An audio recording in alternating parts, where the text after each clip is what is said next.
தேனி மாவட்டம் பெரியகுளம் அடுத்த கீழக்கரை ஊராட்சி மற்றும் பெருமாள்புரம் ராமர் கோவில் திருப்பகுதியில் உள்ள காளியம்மன் கோவிலின் கதவை உடைத்த மர்ம நபர்கள் அம்மன் சிலையில் இருந்த நகை, ஐம்பொன்னாலான முக உருவம் மற்றும் உண்டியலில் இருந்த பணம் ஆகியவற்றை கொள்ளையடித்து தப்பி சென்றுள்ளனர். இதுகுறித்து கோவில் நிர்வாகத்தினர் அளித்த புகாரின் பேரில் வழக்கு பதிவு செய்த பெரியகுளம் வடகரை காவல்துறையினர் சம்பவ இடத்திற்கு வந்து பார்வையிட்டனர். மேலும் கைரேகை நிபுணர்கள் மற்றும் மோப்பநாய் உதவியுடன் கொள்ளையர்களை தேடி வருகின்றனர். ராணிப்பேட்டை மாவட்டத்தில் இயங்கி வரும் அரசு நிதி உதவி பெறும் பள்ளியில் கட்டுமான தொழிலாளர்களுக்கான இலவச வேட்டி சேலை வழங்கப்படும் என்று அறிவிக்கப்பட்டது. இதனையடுத்து வேட்டி சேலை வாங்குவதற்கு கடந்த 2 தினங்களாக மாவட்டம் முழுவதிலும் இருந்து கட்டுமான தொழிலாளர்கள் பள்ளியில் குவிந்தனர். ஆனால் அதிகாரிகள் தற்போது வேட்டி சேலை இருப்பு இல்லை என கூறி பொதுமக்களை திருப்பி அனுப்பியுள்ளனர். இதனால் ஆத்திரமடைந்த கட்டுமான தொழிலாளர்கள் தங்களுக்கு தமிழக அரசால் வழங்கக்கூடிய வேட்டி சேலைகளை உடனடியாக வழங்க வேண்டும் என வலியுறுத்தி ராணிப்பேட்டை மாவட்ட ஆட்சியர் அலுவலகத்தை முற்றுகையிட்டு போராட்டத்தில் ஈடுபட்டனர். சென்னை செங்குன்றம் கூட்ரோடு அருகே சாலை பாதுகாப்பு வாரத்தையொட்டி சாலை பாதுகாப்பு கையெழுத்து இயக்கம் நடைபெற்றது. இதில் தனியார் பள்ளி ஆசிரியர்கள் மற்றும் போக்குவரத்து காவல்துறையினர் கலந்து கொண்டு வாகன ஓட்டிகளிடம் சாலை விதிகளை சரியாக பின்பற்றுவோம், தலைக்கவசம் அணிந்து இருசக்கர வாகனத்தை ஓட்டுவோம் என்று எழுதப்பட்டிருந்த பதாகையில் கையெழுத்து வாங்கினர். கள்ளக்குறிச்சி மாவட்டம் உளுந்தூர்பேட்டை தாலுகாவிற்குட்பட்ட எரையூர், வடக்குறும்பூர், எல்லை கிராமம், நரிப்பாளையம், அதையூர் உள்ளிட்ட கிராமங்களில் விவசாயிகள் நூற்றுக்கணக்கான ஏக்கரில் மஞ்சள் கிழங்கு விவசாயம் செய்து வருகின்றனர். தற்போது அறுவடை காலம் நெருங்கி வரும் சூழ்நிலையில் தொடர் மழையால் மஞ்சள் பயிர்களில் மழைநீர் தேங்கி நின்றதால் மஞ்சள் கிழங்குகள் முழுவதும் சேதமடைந்துள்ளது. இதனால் பெரும் நஷ்டம் ஏற்பட்டுள்ளதாக கூறும் விவசாயிகள் பாதிக்கப்பட்ட பயிர்களை வேளாண்மைத்துறை அதிகாரிகள் நேரில் பார்வையிட்டு உரிய இழப்பீட்டுத் தொகை வழங்க நடவடிக்கை எடுக்க வேண்டும் என்று கோரிக்கை விடுத்துள்ளனர். திருச்சி மாவட்ட மணப்பாறை அடுத்த தீராம்பட்டியில் உள்ள புனித அந்தோனியார் பெருவிழாவை முன்னிட்டு ஜல்லிக்கட்டு போட்டி நடைபெற்றது. இந்த போட்டியை மணப்பாறை வட்டாட்சியர் லெஜபதிராஜ், மணப்பாறை காவல்துறை கண்காணிப்பாளர் பிருந்தா ஆகியோர் கொடியசைத்து தொடங்கி வைத்தனர். இந்த ஜல்லிக்கட்டு போட்டியில் திருச்சி, திண்டுக்கல், மதுரை, சிவகங்கை, புதுக்கோட்டை உள்ளிட்ட பல்வேறு மாவட்டங்களிலிருந்து அழைத்து வரப்பட்ட காளைகள் ஒன்றன் பின் ஒன்றாக வாடிவாசல் வழியாக அவிழ்த்து விடப்பட்டது. சீறி பாய்ந்த காளைகளை மாடுபிடி வீரர்கள் அடக்கினர். இதனையடுத்து போட்டியில் வெற்றி பெற்ற காளைகளின் உரிமையாளர்களுக்கும் காளையை அடக்கிய வீரர்களுக்கும் சைக்கிள், மிக்சி, கட்டில், சேர், சில்வர் பாத்திரங்கள், தங்கம் மற்றும் வெள்ளி நாணயங்கள் உள்ளிட்ட பல்வேறு பரிசுப் பொருட்கள் வழங்கப்பட்டது. நேபாளத்தை சேர்ந்த கிருஷ்ணா பிரசாத் ஆச்சாரியா என்பவரது மூத்த மகன் விபின் ஆச்சாரியா சென்னை கிண்டியில் உள்ள தனியார் ஹோட்டலில் வேலை பார்த்து வந்தார். இதனிடையே கொரோனா ஊரடங்கால் வேலை இழந்து உணவின்றி தவித்து வந்த விபின் ஆச்சாரியா சொந்த நாட்டிற்கு திரும்ப முடியாமல் மன உளைச்சலுக்கு ஆளாகி ஒரு கட்டத்தில் மனநிலை பாதிக்கப்பட்டார். இந்நிலையில் திருவள்ளூர் மாவட்டம் பெரியபாளையம் ஆரணி சாலையில் சுற்றித் திரிந்த விபின் ஆச்சாரியாவை மீட்ட மருத்துவர் கென்னடி மற்றும் மருத்துவர் பிரபாகர் ராళ్లపాடி பகுதியில் உள்ள மனநல மறுவாழ்வு காப்பகத்தில் அனுமதித்தனர்.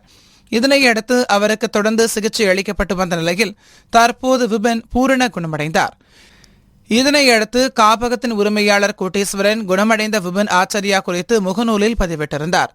இதனை கண்ட அவரது பெற்றோர் காப்பகத்திற்கு வந்த விபின் ஆச்சாரியாவை மீட்டு சொந்த நாட்டிற்கு அழைத்து சென்றனர். புதுச்சேரியில் ஆண்டுதோறும் பிப்ரவரி மாதம் வேளாண் திருவிழா என்ற பெயரில் மலர் கண்காட்சி நடைபெறுவது வழக்கம்.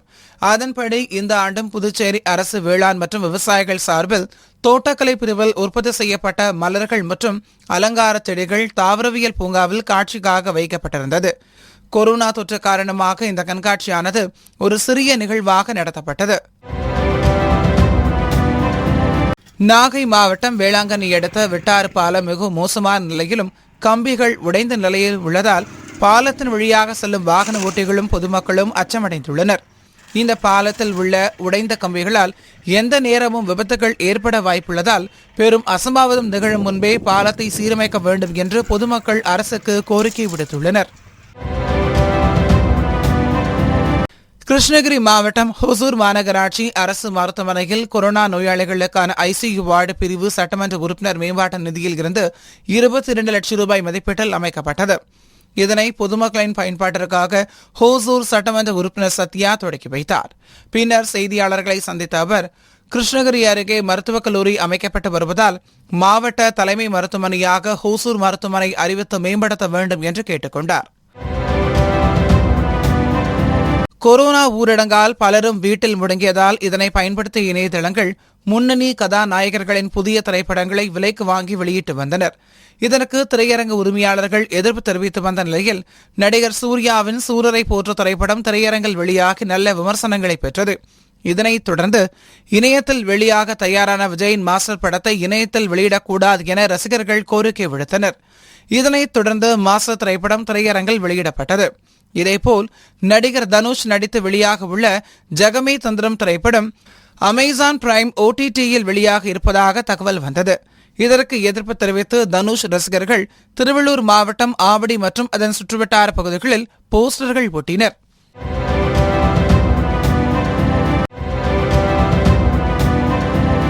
ராமநாதபுரம் மாவட்டம் கீழக்கரையில் மாவட்ட காவல் கண்காணிப்பாளர் கார்த்திக் உத்தரவின் பேரில் பெட்டாலியன் காவல்துறையினரின் ஒத்திகை நிகழ்ச்சி நடைபெற்றது. இந்நிகழ்ச்சியில் கலவரம் செய்பவர்களை எப்படி கலைப்பது, அனுமதி இல்லாமல் பொது இடங்களில் கூட்டம் கூடுபவர்களை எவ்வாறு கலைப்பது உள்ளிட்டவைகள் குறித்து செய்து காட்டினர். கீழக்கரை ஆய்வாளர் விஸ்வநாதன் தலைமையில் நடைபெற்ற இந்த ஒத்திகை நிகழ்ச்சியில் உதவி ஆய்வாளர் ரமேஷ் மற்றும் மகேந்திரன் உள்ளிட்ட ஏராளமானோர் கலந்து கொண்டனர். தமிழகத்தில் பிற்படுத்தப்பட்டோர் என வகைப்படுத்தப்பட்டுள்ள பல்வேறு சமூகத்தைச் சேர்ந்த 143 சமுதாய மக்களை ஒன்றிணைத்து பிற்படுத்தப்பட்டோர் உரிமைக்கான கூட்டமைப்பு உருவாக்கப்பட்டுள்ளது. இந்நிலையில் இந்த கூட்டமைப்பின் முதல் மாநாடு கோவையில் நடைபெற்றது. இதில் முன்னாள் காவல்துறையினர், முன்னாள் அரசு அதிகாரிகள், வழக்கறிஞர்கள் உள்பட பிற்படுத்தப்பட்டோர் சமுதாய தலைவர்கள் பலர் கலந்து கொண்டனர். கூட்டத்தில் பிற்படுத்தப்பட்டோர் இளைஞர்களின் நலன் கருதியும் வருங்கால சந்ததிகளின் உரிமையை பாதுகாக்கும் விதமாகவும் கோவையில் ஒருநாள் அடையாள உண்ணா நோன்பு இருப்பது என முடிவு செய்யப்பட்டது. அழைப்பதற்கும் அரசுக்கும் அரசு இயந்திரங்களுக்கும் நாங்கள் அமைதியானவர்கள். நாங்கள் எந்தவிதமான சட்டம் ஒழுங்கிலும் ஈடுபட மாட்டோம். தர்மத்திற்கும் நியாயத்திற்கும் கட்டுப்பட்டு கோவிட் புரோட்டோகாலை ஸ்ட்ரிக்டாக அப்சர்வ் பண்ணி இந்த போராட்டத்தை நிகழ்த்தியிருக்கிறோம். தூத்துக்குடி மாவட்ட ஆட்சியர் அலுவலகத்தில் கடந்த 2 ஆண்டுகளுக்கு பிறகு மீனவர்கள் குறைதீர்க்கும் நாள் கூட்டம் மாவட்ட ஆட்சியர் டாக்டர் செந்தில்ராஜ் தலைமையில் நடைபெற்றது. இந்த கூட்டத்தில் தூத்துக்குடி, மணப்பாடு, பெரியதாழை, தருவைக்குளம், வேம்பார் உள்ளிட்ட பகுதிகளில் இருந்து நூற்றுக்கணக்கான நாட்டு படகு மற்றும் விசைப்படகு மீனவர்கள் கலந்து கொண்டனர். கூட்டத்தில் பேசிய மீனவர்கள் இலங்கை கடற்படையினரால் தொடர்ந்து தமிழக மீனவர்கள் தாக்கப்படுவதும் சிறைப்பிடித்து கைது செய்யப்படுவதும் தொடர் கதையாகி வருகிறது என்றும் இதற்கு மத்திய மாநில அரசுகள் வன்மையான கண்டனத்தை தெரிவிக்க வேண்டும் என்றும் வலியுறுத்தினர். மேலும் இலங்கை கடற்படையினர் மீது நடவடிக்கை எடுக்க வேண்டும் என்றும் மீனவர்கள் கோரிக்கை விடுத்தனர். நபிகள் நாயகத்தை இழிவாக பேசிய பாஜக பிரமுகர் கல்யாணராமனை குண்டர் சட்டத்தில் கைது செய்ய வலியுறுத்தி திருவள்ளூர் மாவட்ட அனைத்து ஜமாத் இஸ்லாமிய கூட்டமைப்பின் சார்பில் கண்டன ஆர்ப்பாட்டம் நடைபெற்றது. இந்த ஆர்ப்பாட்டத்தில் திருவள்ளூர் மாவட்டத்தில் உள்ள அனைத்து இஸ்லாமிய கட்சிகள் மற்றும் அமைப்புகள் மற்றும் அனைத்து மசூதிகளின் தலைவர்கள் என ஏராளமானோர் கலந்து கொண்டு கண்டன உரையாற்றினர். கூட்டுறவு வங்கிகளில் விவசாயிகள் வாங்கிய அனைத்து விவசாய கடன்களை தள்ளுபடி செய்து சட்டப்பேரவையில் தமிழக முதல்வர் எடப்பாடி பழனிசாமி அறிவித்தார். இதனை வரவேற்று கொண்டாடும் வகையில் அம்மா பேரவை மாவட்ட செயலாளர் பாஸ்கர் தலைமையில் கட்சியினர் பட்டாசுகள் வெடித்தும் பொதுமக்களுக்கு இனிப்புகள் வழங்கியும் கொண்டாட்டத்தில் ஈடுபட்டனர். இதில் அதிமுக கிழக்கு ஒன்றிய கழக செயலாளர் லோகேஸ்வரன், நகர செயலாளர் ஹோட்டல் பாஷா, லதா குமார் உள்ளிட்டோர் கலந்து கொண்டனர். தூத்துக்குடியில் கடல் பாசி அறுவடை செய்யும் பணி துவங்கியுள்ளது. சுமார் 100க்கும் மேற்பட்ட மீனவர்கள் இந்த பணியில் ஆர்வமுடன் ஈடுபட்டு வருகின்றனர். ஆனால் தங்களிடம் மிக குறைந்த விலைக்கு கடல் பாசியை வாங்கிச் செல்லும் வியாபாரிகள் அதனை 2 மடங்கு அதிகமாக விலையை வைத்து விற்பதாகவும், எனவே அரசே தங்களிடமிருந்து கடல் பாசியை கொள்முதல் செய்ய வேண்டும் என்றும் மீனவர்கள் கோரிக்கை விடுத்துள்ளனர். திருவாரூர் மாவட்ட புதிய ரயில் நிலையம் முன்பு CITU திருவாரூர் மாவட்ட சாலை போக்குவரத்து தொழிலாளர் சங்கம் மற்றும் திருவாரூர் மாவட்ட ஆட்டோ தொழிலாளர் சங்கத்தினர் பல்வேறு கோரிக்கைகளை வலியுறுத்தி ஆர்ப்பாட்டத்தில் ஈடுபட்டனர்.